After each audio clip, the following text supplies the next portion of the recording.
Morning guys, nangingitas ako ng hinog na mulberry. Mayong buntag sa tanan. Nanguha ko hinog na mulberry. Taghan na siyang hinog guys.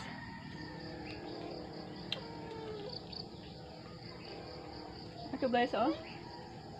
Kanindot. Kari pa oh. Ito.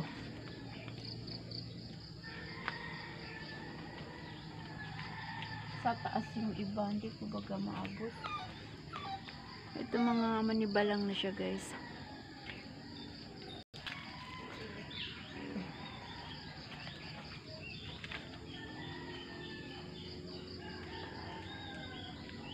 Ito. Ito malaki.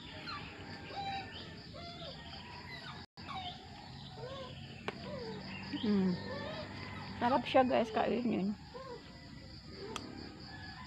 Lagutok.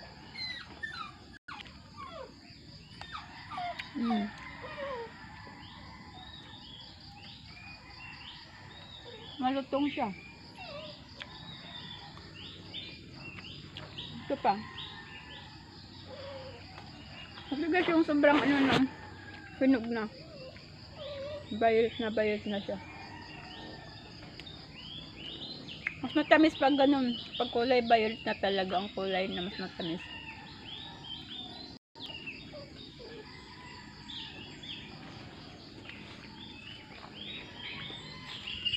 Ayan po guys yung mga tanim kong pichay. Medyo malaki na sila.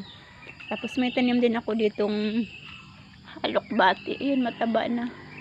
Tapos may mga tanim din akong ilang punong kamatis at saka kalabasa. Tapos yung aking okra dito guys na unang itinanim, marigarni na siya oh. Malapit na siyang magkaroon ng ano, meron na siyang bulak, parang bulaklak guys oh. Magkakaroon na siya ng ano, bunga. Ito naman yung unang itinanim. Ayan. Malapit na siyang mapakinabang. Yung tinanim kong ano, hindi baga siya lumaki yung labanos. Ay, ganito naman ang tsura niya.